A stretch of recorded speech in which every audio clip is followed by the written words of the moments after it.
रात के अंधेरे में जब चांद भी बादलों के पीछे छुप जाता है, तब कुछ जगहें ऐसी होती हैं जहां मौत की परछाई हमेशा मंडराती रहती है। ये वो जगहें हैं जहां समय रुक जाता है, जहां अतीत और वर्तमान एक हो जाते हैं। आज मैं आपको ले चलूंगा एक ऐसी ही जगह जहां हर कब्र अपनी कहानी कहती है, हर पत्थर अपना दुख बयान करता है और हर कहानी में छिपा है एक डरावना राज। यह है रावणपुर के बाहरी इलाके में स्थित पुराना कब्रिस्तान, जिसे स्थानीय लोग भूतों का घर कहते हैं। रावणपुर एक छोटा सा कस्बा है जो मुख्य शहर से लगभग 50 किलोमीटर दूर है। यहाँ के लोग सीधे साधे हैं, लेकिन अंधविश्वासों में गहरी आस्था रखते हैं। कस्बे के बुजुर्ग कहते हैं कि ये कब्रिस्तान उस समय बना था जब अंग्रेज यहाँ राज करते थे। उन दिनों ये जगह कस्बे से काफ़ी दूर थी, घने जंगलों से घिरी हुई। लेकिन आज भी यहाँ वही डरावना माहौल है, वही रहस्यमय खामोशी है जो रात के समय और भी गहरी हो जाती है। राहुल एक फोटोग्राफर था जो अपने काम के लिए हमेशा नई और रोमांचक जगहों की तलाश में रहता था। वो दिल्ली में रहता था और एक ट्रैवल मैगजीन के लिए काम करता था। उसे पुराने स्मारकों और ऐतिहासिक स्थानों की तस्वीरें खींचने का बेहद शौक था। राहुल का मानना था कि हर पुरानी जगह की अपनी एक आत्मा होती है, अपनी एक कहानी होती है, और उसका काम था उन कहानियों को अपने कैमरे के जरिए दुनिया के सामने लाना। जब उसने रावणपुर के इस कब्रिस्तान के बारे में सुना तो उसकी उत्सुकता बढ़ गई। ये जानकारी उसे एक लोकल गाइड से मिली कि जो कहता था कि ये जगह बहुत ही रहस्यमय है। लोग कहते थे कि ये कब्रिस्तान 300 साल पुराना है और यहाँ दफन लोगों की आत्माएं अभी भी भटकती रहती हैं। कस्बे के लोग रात के समय इस तरफ आने से कतराते थे। कई लोगों ने दावा किया था कि उन्होंने यहाँ अजीब आवाज़ें सुनी हैं, छायाओं को इधर उधर घूमते देखा है। राहुल ने इन सब बातों को सिर्फ अंधविश्वास समझा। उसका मानना था कि डर अक्सर हमारे मन की उपज होता है, लेकिन एक फोटोग्राफर के नाते वो जानता था कि ऐसी जगहों में कुछ न कुछ खास ज़रूर होता है जो लोगों को प्रभावित करता है। हो सकता है ये वातावरण हो, पुराने पेड़ों की छाया हो, या फिर इतिहास का बोझ हो जो इन जगहों पर लदा रहता है। एक ठंडी अक्टूबर की रात राहुल अपने कैमरे और उपकरणों के साथ कब्रिस्तान पहुंचा। उसने अपने साथ प्रोफेशनल कैमरा इक्विपमेंट लाया था, एक high and DSLR camera, tripod, extra batteries और पावरफुल LED लाइट्स। रात के 11 बजे थे और चारों तरफ सन्नाटा था। हवा में एक अजीब सी ठंडक थी जो सिर्फ अक्टूबर की ठंडक नहीं लग रही थी। ये कुछ और ही तरह की ठंडक थी जो हड्डियों तक पहुंच जाती थी। कब्रिस्तान के मुख्य गेट पर एक पुराना बोर्ड लगा था जिस पर लिखा था रावणपुर शमशान घाट, अनधिकृत प्रवेश वर्जित। बोर्ड पर जंग लग गई थी और कुछ अक्षर धुंधले हो गए थे। गेट भी काफ़ी पुराना था। उसकी हिंजेस से अजीब सी आवाज़ आ रही थी जब हवा उसे हिलाती थी, लेकिन राहुल को इससे कोई फ़र्क नहीं पड़ा। वो अपने काम के लिए कई बार ऐसी जगहों पर गया था जहां एंट्री रिस्ट्रिक्टेड थी। उसका मानना था कि आर्ट के लिए कुछ रूल्स तोड़ने पड़ते हैं। वो गेट के पास से होकर अंदर घुस गया। कब्रिस्तान काफ़ी बड़ा था, शायद 2-3 एकड़ में फैला हुआ। पुराने पेड़ों की छाया में सैकड़ों कब्रें बिखरी हुई थीं। यहाँ अलग अलग समय की कब्रें थीं, कुछ बहुत पुरानी जिनके पत्थर वेदर्ड हो गए थे, और कुछ रिलेटिवली नई जिन पर अभी भी साफ अक्षर दिख रहे थे। कुछ कब्रों पर पत्थर के स्लैब लगे थे जिन पर नाम और तारीखें लिखी थीं। कई कब्रें टूटी फूटी थीं और उन पर जंगली घास उगाई थी।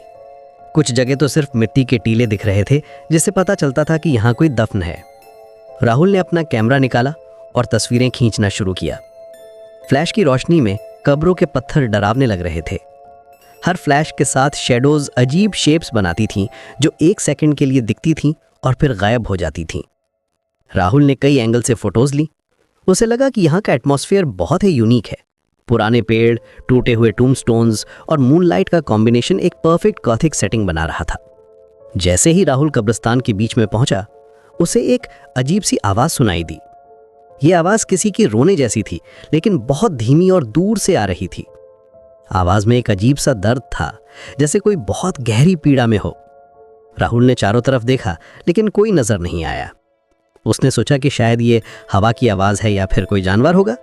रात के समय कई आवाज़ें अजीब लगती हैं। उसने अपना काम जारी रखा, लेकिन अब वो थोड़ा सतर्क हो गया था। कुछ देर बाद जब राहुल कब्रिस्तान के सबसे पुराने हिस्से में पहुंचा, उसे एक बहुत पुरानी कब्र दिखाई दी। ये कब्र बाकी सभी से बिल्कुल अलग थी।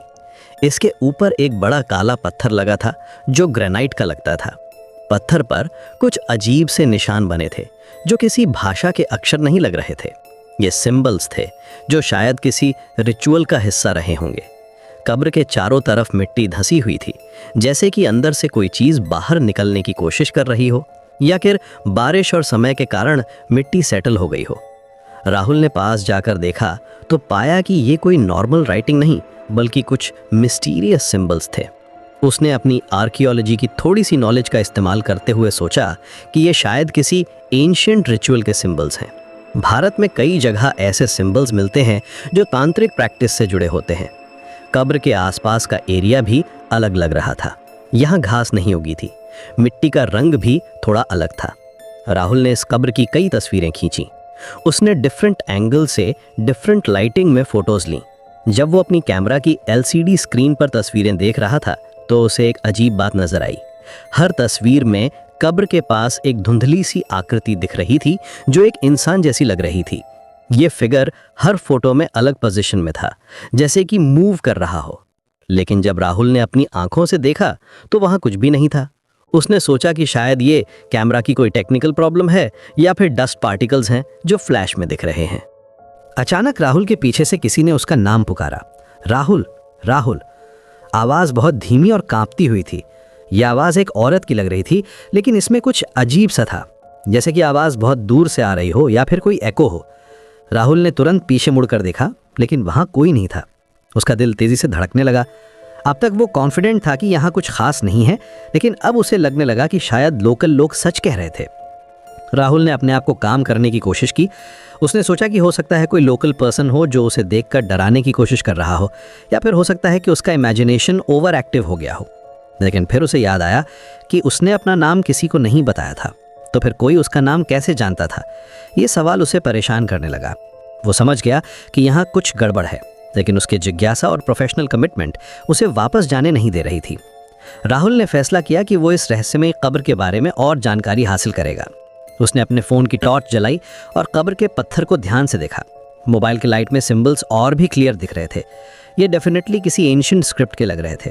पत्थर पर एक नाम लिखा था जो टाइम के साथ फेड हो गया था, लेकिन अभी भी रीडेबल था, कालिका देवी, मृत्यु 1867। नीचे कुछ और लिखा था, लेकिन वो इतना धुंधला था कि पढ़ा नहीं जा सकता था। राहुल ने अपने फ़ोन से इसकी भी फोटोज ली। जैसे ही राहुल ने ये नाम पढ़ा, अचानक माहौल बदल गया।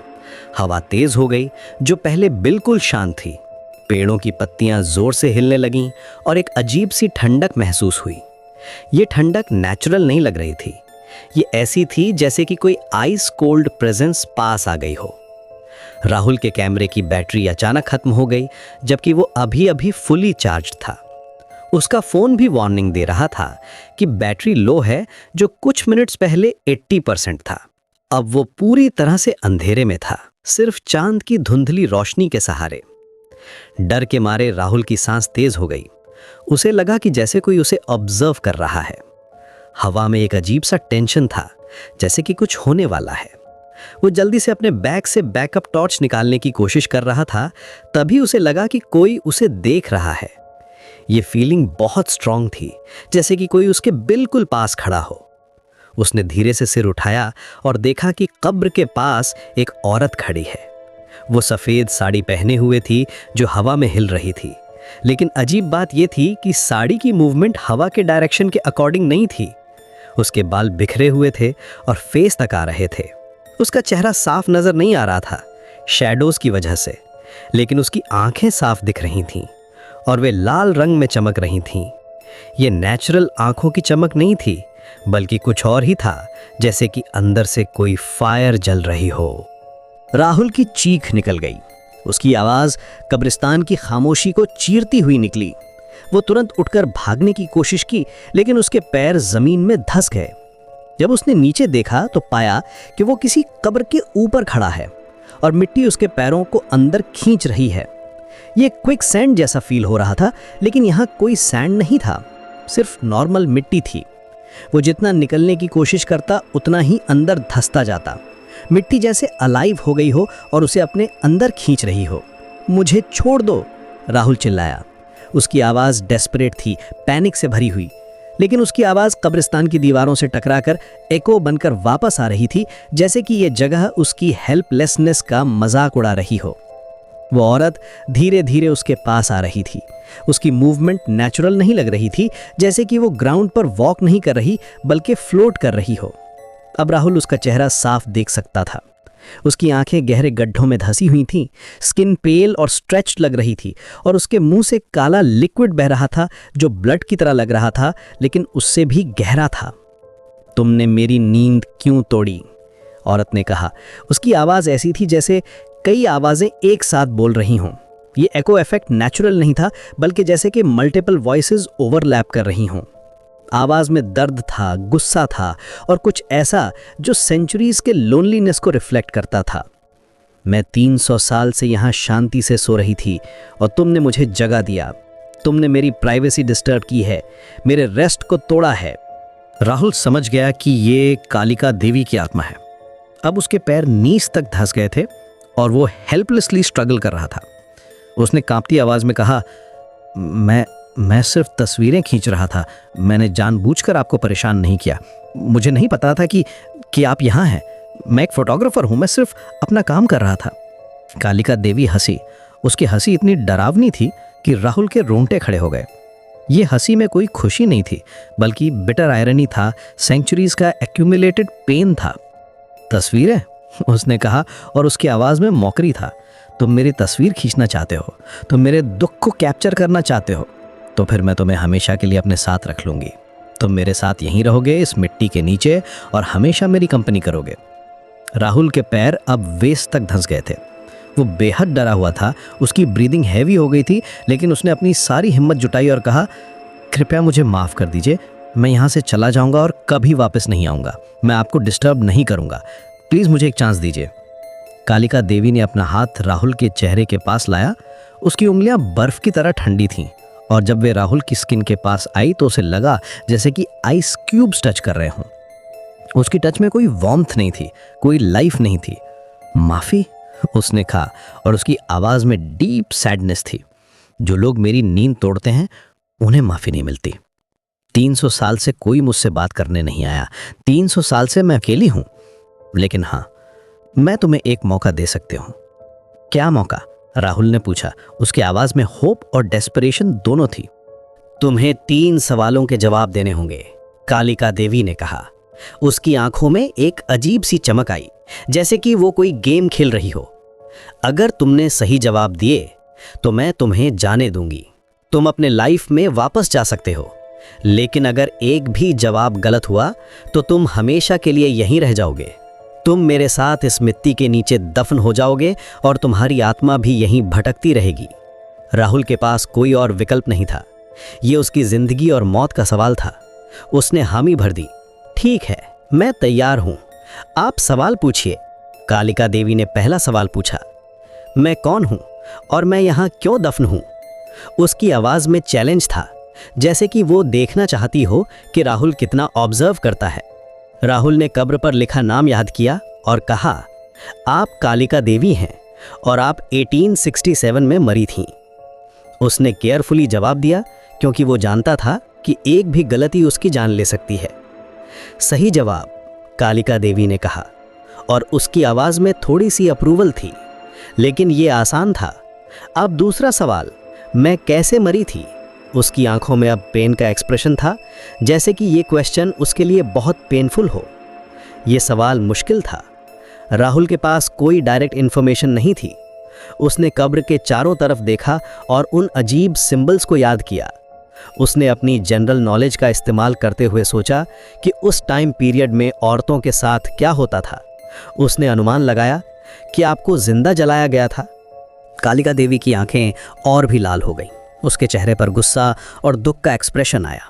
गलत, उसने चिल्लाकर कहा और उसकी आवाज़ से पूरा कब्रिस्तान गूंज गया। मुझे डायन समझकर जिंदा दफनाया गया था। लोगों ने मुझ पर आरोप लगाया था कि मैं काला जादू करती हूँ। उन्होंने मुझे जिंदा ही इस मिट्टी में दबा दिया था। मैंने घंटों तक चिल्लाकर हेल्प मांगी थी, लेकिन किसी ने नहीं सुना। राहुल का दिल बैठ गया। उसने एक जवाब गलत दे दिया था। अब वो चेस्ट तक मिट्टी में धंस गया था। उसकी ब्रीथिंग डिफिकल्ट हो गई थी और पैनिक अटैक आने लगा था। अब तीसरा और आखिरी सवाल, कालिका देवी ने कहा। उसकी आवाज़ में फाइनलिटी थी, जैसा कि ये लास्ट चांस हो। बताओ, मैं यहाँ से मुक्त कैसे हो सकती हूँ? मेरी आत्मा को शांति कैसे मिल सकती है? राहुल ने बहुत सोचा। ये उसकी ज़िंदगी का सबसे इम्पॉर्टेंट मोमेंट था। उसे लगा कि अगर कालिका देवी को जस्टिस नहीं मिला था, अगर उसके साथ इनजस्टिस हुआ था, तो शायद वो यहीं ट्रैप्ड है। उसने कहा, आपको न्याय चाहिए। जिन लोगों ने आपके साथ अन्याय किया था, उनकी सच्चाई दुनिया के सामने आनी चाहिए। लोगों को पता चलना चाहिए कि आप इनोसेंट थीं। कालिका देवी कुछ देर चुप रही। हवा रुक गई, पत्तियों की आवाज़ बंद हो गई, जैसे कि पूरा कब्रिस्तान इस मोमेंट का इंतज़ार कर रहा हो।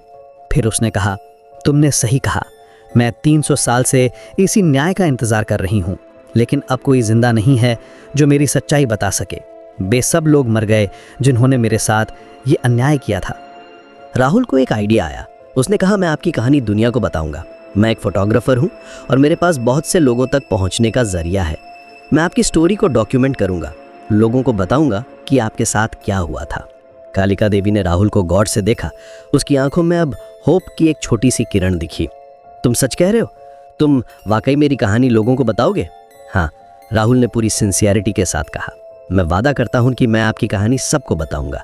लोगों को पता चलना चाहिए कि आपके साथ क्या अन्याय हुआ था। मैं रिसर्च करूंगा, हिस्टोरिकल रिकॉर्ड्स ढूंढूंगा और ट्रूथ को सामने लाऊंगा। अचानक मिट्टी ने राहुल को छोड़ दिया। वो जमीन पर गिर गया। हेविली ब्रीदिंग कर रहा था, लेकिन वो मुक्त था। कालिका देवी धीरे धीरे फेड होने लगी, ट्रांसपेरेंट होती जा रही थी। याद रखना, उसने कहा, और अब उसकी आवाज़ में थ्रेटनिंग के साथ साथ होप भी थी। अगर तुमने अपना वादा नहीं निभाया तो मैं तुम्हें ढूंढ लूंगी। मैं तुम्हारे ड्रीम्स में आऊंगी, तुम्हारी हर शैडो में छुपी रहूंगी। राहुल ने जल्दी से अपना सामान उठाया और कब्रिस्तान से भाग गया। उसके हैंड शेक कर रहे थे, हार्ट तेजी से बीट कर रहा था। घर पहुंचकर उसने अपने कैमरे की मेमोरी कार्ड चेक की।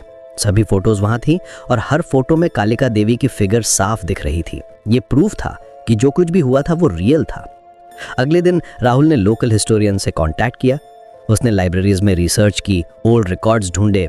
उसे पता चला कि सच में 1867 में एक औरत को विच समझकर जिंदा दफनाया गया था।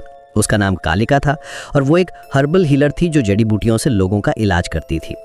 लेकिन जब गांव में कुछ लोग मिस्टीरियस इलनेस से बीमार पड़े तो सुपरस्टिशियस लोगों ने उस पर आरोप लगाया कि वो ब्लैक मैजिक करती है। राहुल ने पाया कि कालिका एक्चुअली एक एजुकेटेड वुमन थी जो ट्रेडिशनल मेडिसिन जानती थी। वो विडोड थी और अकेली रहती थी, जो उस टाइम में सस्पिशियस माना जाता था। जब एपिडेमिक फैला तो लोगों ने स्केपगोट की तलाश की और कालिका को टारगेट बनाया। उसे प्रॉपर ट्रायल भी नहीं दिया गया था। राहुल ने इस पूरी कहानी को एक डिटेल डॉक्यूमेंट्री के रूप में बनाया। उसने हिस्टोरिकल एविडेंस कलेक्ट किए, एक्सपर्ट इंटरव्यूज़ लिए और कालिका देवी की रियल स्टोरी को सामने रखा। उसने बताया कि कैसे इग्नोरेंस और सुपरस्टिशन के कारण एक इनोसेंट वुमन की जान गई थी। डॉक्यूमेंट्री में उसने ये भी हाईलाइट किया कि कैसे आज भी कई प्लेसेस में वुमेन को विच ब्रांडिंग का सामना करना पड़ता है। डॉक्यूमेंट्री रिलीज होने के बाद लोकल कम्युनिटी में बहुत डिस्कशन हुई। कई लोगों ने कालिका देवी के लिए सिंपैथी एक्सप्रेस की। कुछ सोशल वर्कर्स ने उसकी मेमोरी में एक स्मॉल मेमोरियल बनाने का प्रपोजल दिया। राहुल एक बार फिर उस कब्रिस्तान गया। कालिका देवी की कब्र अब शांत लग रही थी। वहाँ कोई अजीब एनर्जी नहीं थी और ना ही कोई डरावना एटमॉस्फेयर था। राहुल को लगा कि कालिका देवी को आखिरकार पीस मिल गई है। लेकिन जब राहुल वापस जाने लगा तो उसे हवा में एक धीमी सी आवाज़ सुनाई दी, धन्यवाद।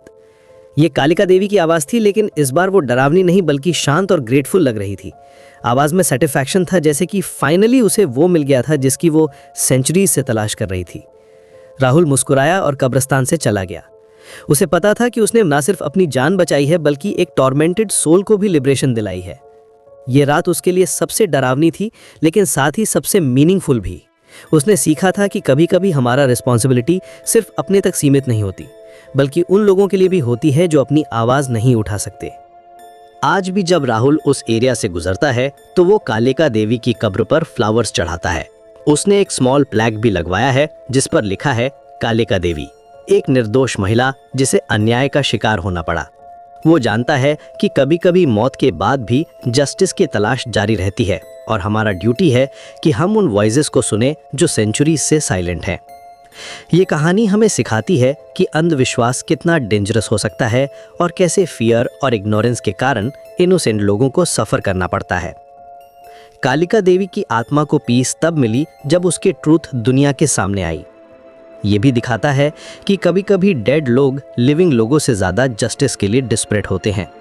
ट्रुथ और जस्टिस की पावर इतनी स्ट्रांग होती है कि वो सेंचुरीज की बाउंड्रीज को भी क्रॉस कर जाती है।